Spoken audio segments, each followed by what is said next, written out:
할렐루야. 오늘도 가정에서 온라인으로 예배를 드리고 이 성전에서 함께 예배하는 모든 성도님들에게 하나님의 임재가 함께 하시기를 주님의 이름으로 축복합니다. 옛날 스바이 왕이 이 솔로몬의 지혜를 너무나 사모해서 그를 방문하게 됩니다.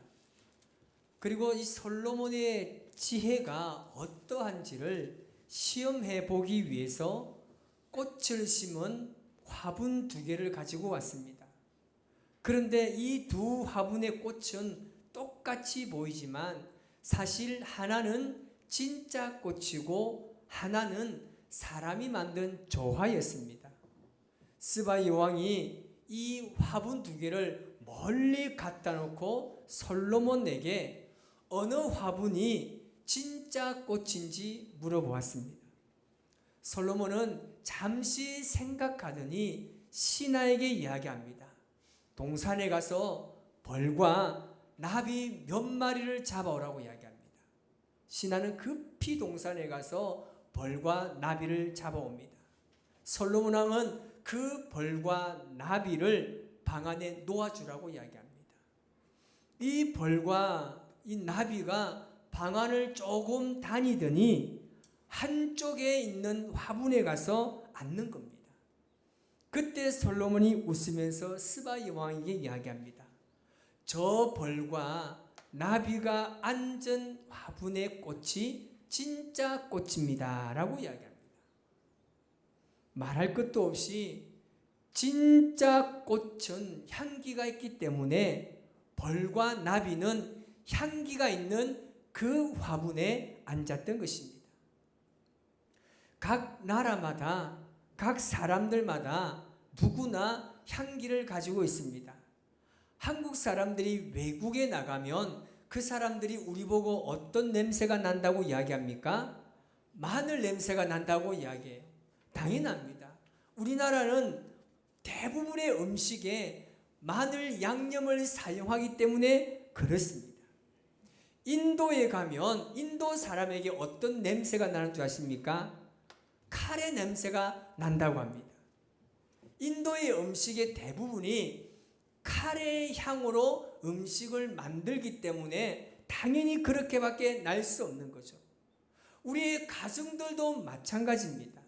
가정들마다 각자의 취향에 따라서 그에 따른 냄새가 나게 되어 있습니다. 대부분의 집들에 들어가 보면 나는 냄새가 다 다릅니다.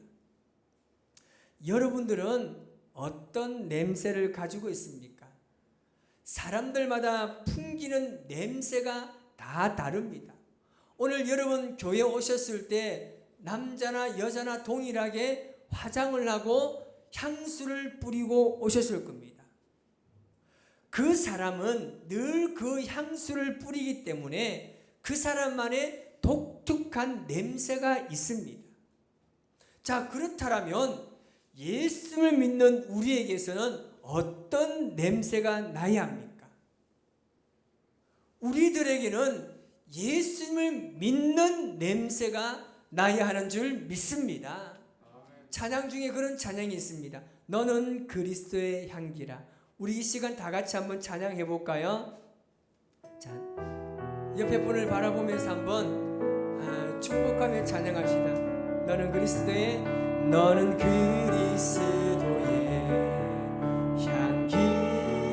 향기라. 너는 그리스도의 편지라. 하나님 앞에서 그리스도의 향기니 너를 통해 사랑이 흘러가리. 너를 통해 사랑이 흘러가리. 아멘. 우리에게는 예수님을 닮은 향기가 나야 합니다. 사랑의 향기가 나야 합니다. 겸손의 향기가 나야 하는 것입니다. 우리 옆에 분에게 인사합시다. 당신에게서 사랑의 향기가 납니다. 시작. 당신에게서 사랑의 향기가 납니다. 여러분, 그러면 좋잖아요. 오늘 당신을 보니까 굉장히 쾌쾌한 것 같아요. 당신을 보니까 이상하게 습한 것 같아요. 기분 좋습니까? 안 좋잖아요. 그러면 어떻게 됩니까? 당신에게 사랑의 향기가 납니다. 당신에게서 예수님의 향기가 납니다. 우리 모두가 이런 고백이 있기를 바랍니다. 오늘 본문으로 들어가 보면 먼저 이 바울은 드로아에서 디도라는 사람을 만나기를 원했습니다. 그 이유는 뭐냐면 바울이 2차 전도 여행 당시에 세운 이 고린도 교회 소식을 듣기 위해서였습니다. 그 교회에서 좋은 소식이 들리면 그렇지만 지금 고린도 교회가 분쟁의 소리가 들리다 보니까 지금 바울의 마음이 굉장히 초조한 겁니다. 고린도 교회 우리가 잘 알다시피 엄청난 문제가 있었습니다. 당파의 문제가 있었고요. 결혼의 문제, 소송의 문제, 부활의 문제, 헌금 등 수많은 문제가 지금 고린도 교회에 있었다는 겁니다. 이 일 때문에 고린도 교회가 굉장히 몸살을 앓고 있었습니다. 그래서 바울은 디도를 만나서 빨리 그 교회 소식을 듣고 싶어 했습니다. 그런데 바울은 디도를 만나지 못했습니다. 그래서 마음이 굉장히 불편했습니다. 결국 바울은 디도를 만나기 위해서 복음의 문이 열린 드로아를 두고 마게도냐로 가게 됩니다. 바울은 자신이 세운 교회에 대한 애착과 사랑이 간절했습니다. 여기서 바울은 하나님께 감사하는 이유에 대해서 두 가지로 표현하는데 어떻게 표현하냐면 이기게 하시고 그리스도를 아는 냄새라고 표현합니다. 여러분, 이해를 돕기 위해서 오늘 본문 14절을 세번역 성경으로 한번 읽어보겠습니다. 시작. 그러나 그리스도의 계승 행렬에 언제나 우리를 참가시키고 그리스도를 아는 지식의 향기를 어디에서나 우리를 통하여 풍기게 하시는 하나님께 감사를 드립니다. 아멘. 오늘 이 말씀을 이해하기 위해서는 시대적 배경이 필요합니다. 바울이 오늘 이 본문인 고린도후서를 기록할 당시에 로마는 끊임없이 주변의 국가들과 나라들과 전쟁을 합니다. 그리고 모든 많은 나라를 정복해 갔습니다. 그렇게 전쟁을 하러 나간 군사들이 그 전쟁에서 승리를 거두고 난 이후에 지휘관과 군사들이 개선해서 돌아올 때 로마의 거리에 행진을 하게 됩니다. 그때 로마의 모든 시민들이 거리로 나와서 그들의 승리를 축하하고 환호하며 맞이했습니다. 그런데 이 행렬에는 순서가 있었습니다. 먼저 로마의 최고의 지도자들인 원로급 의원들이 앞장섭니다. 그 다음에 나팔을 부는 사람들이 서서 나팔을 불며 뒤따라가고 그 뒤에는 전쟁에서 얻은 전리품들을 가지고 따라갑니다. 그리고 그 뒤에는 신전에 바칠 황소가 지나가고 그 뒤에는 전쟁에서 잡혀온 포로들이 사슬에 묶인 채 끌려옵니다. 그 뒤에 약간의 군사가 따라갔고 그 뒤에는 악사들이 악기를 연주하면서 따라갔습니다.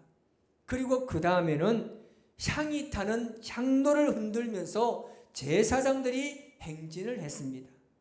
그리고 이어서 장군들과 그의 가족들 그리고 전쟁에 참여했던 군사들이 마지막으로 행렬을 이루고 가고 있었습니다.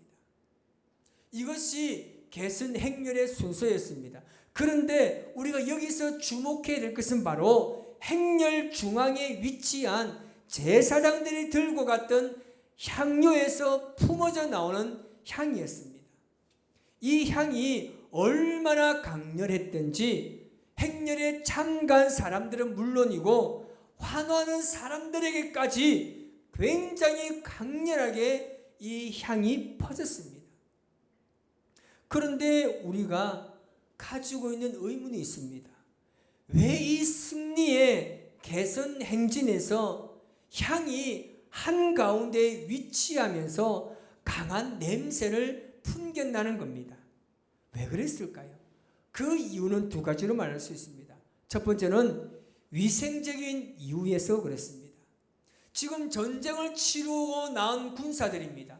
그 군사들에게 어떤 냄새가 나겠습니까? 피비린내가 나는 거예요.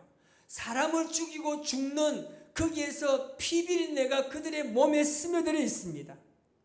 이런 피비린내는 본능적으로 사람들에게 거부감을 줍니다.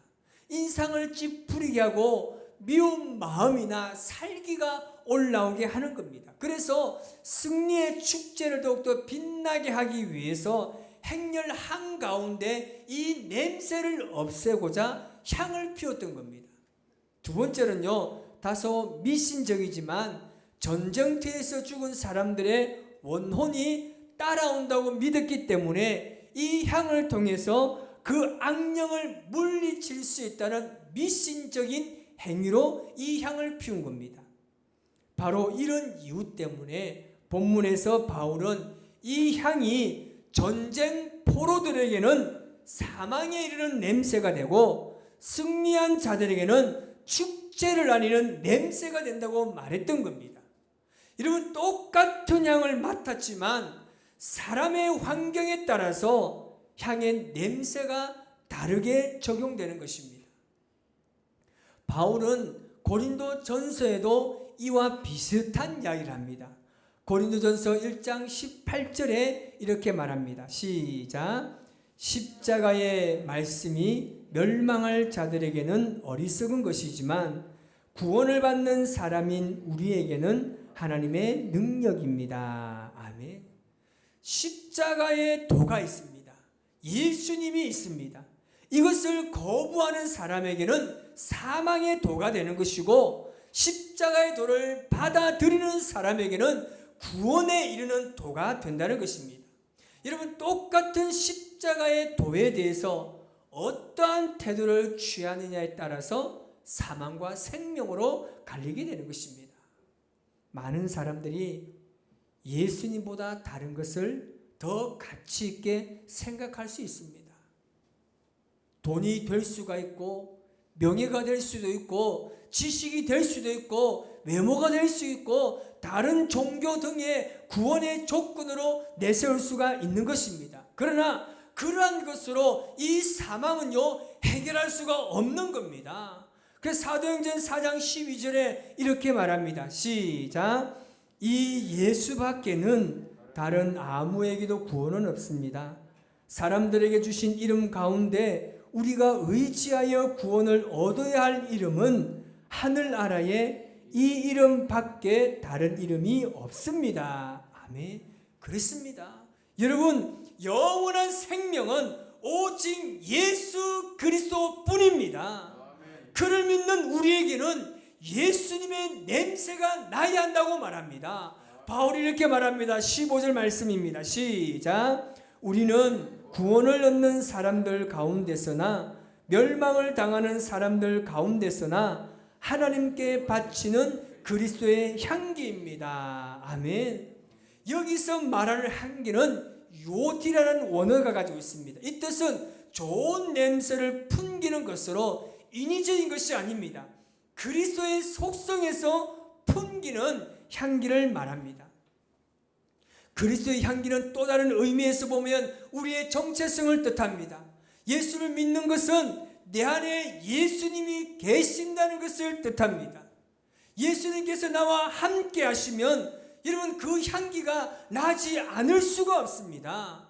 내 태도에서, 내 습관과 내 말과 내 행동에서, 그리고 우리의 얼굴이나 분위기에서 남과 다른 것이 보이고 느껴지게 되는 것입니다.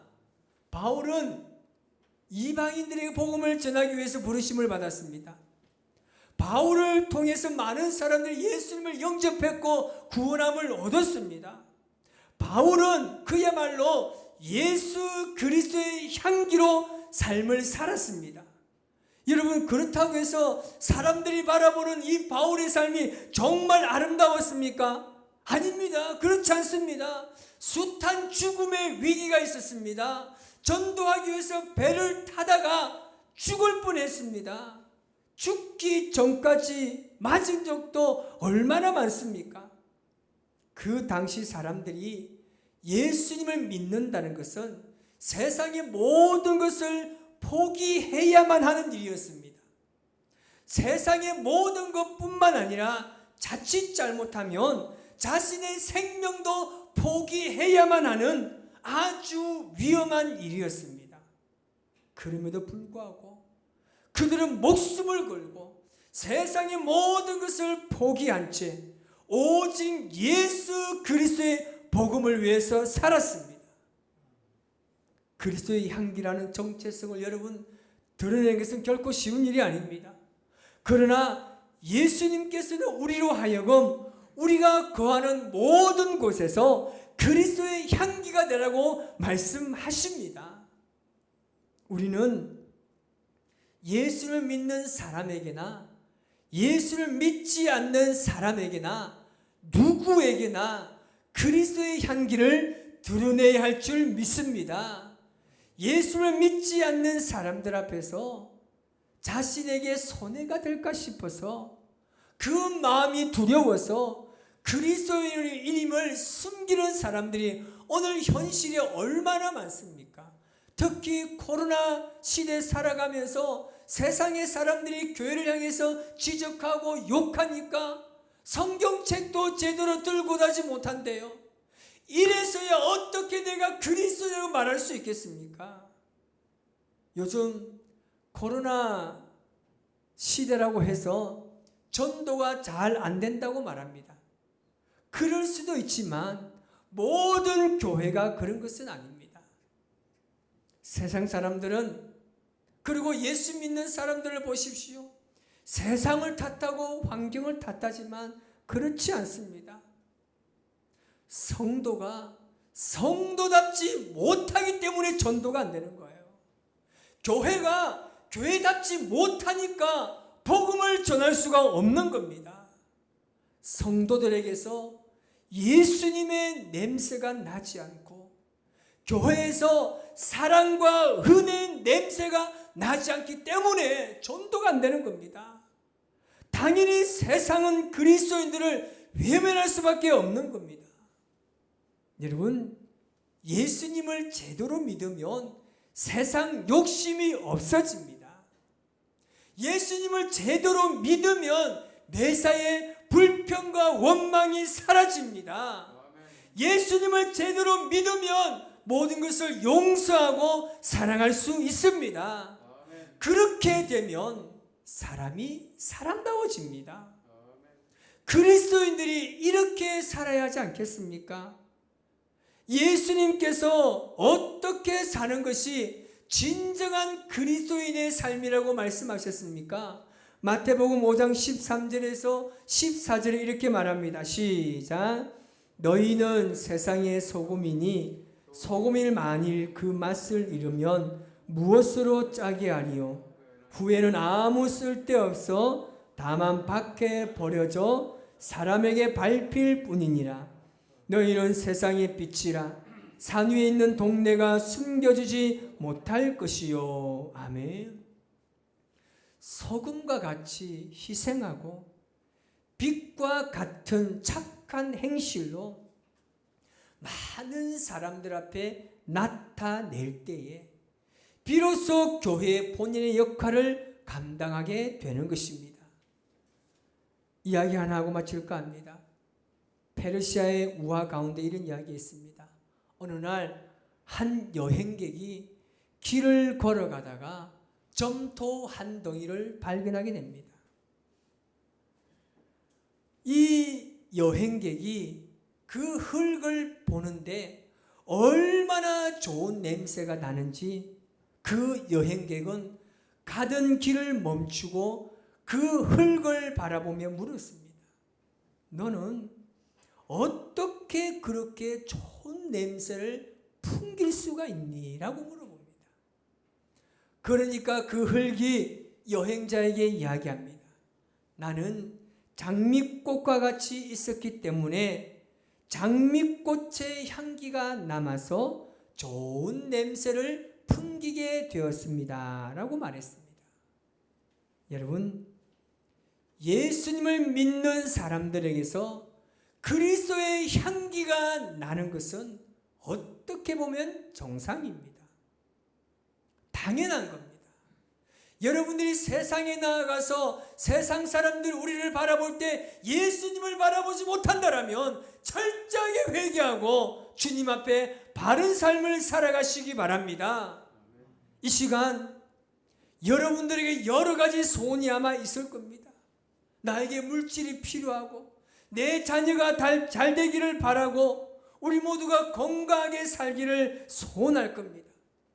이제 그 다른 소원을 잠시 접어두시고 그렇게 기도하십시오. 하나님, 내가 그리스도의 향기가 되게 해주세요. 예수를 믿는 사람처럼 내가 살게 해주세요. 그렇게 기도하시기 바랍니다. 내가 죽고 예수님의 이름으로 살아야 그리스도의 향기가 나는 것입니다. 오늘 여기 모인 사람 모든 성도님들 부탁합니다. 우리 모두가 이 포항 땅에, 이 북구에, 이 장량에 그리스도의 향기를 많이 풍겨내시기를 바랍니다. 여러분들의 삶을 통하여서 예수님의 이름이 전거될 줄 믿습니다. 여러분, 아무리 내가 사람 만나고 전도해도 한계가 있습니다. 그러나 내가 정말 하나님의 사람으로 예수님의 말씀을 가지고 세상 사람들에게 대하면 교회 나오라고 하지 않아도 그 사람이 나오는 거예요. 그 사람이 나를 보고 예수님을 궁금하게 해야 하는 겁니다. 이것이 그리스도의 삶입니다. 우리 모두가 이번 한 주가 내가 예수님의 향기로 가득해서 모든 사람이 나를 만날 때 이 아름다운 그리스도의 향기를 맡고 그 사람도 나와 똑같은 그리스도의 향기를 가질 수 있도록 이번 한 주 오늘 그 사명을 잘 감당하는 저와 여러분의 삶이 되시기를 주님의 이름으로 축복합니다. 기도하겠습니다.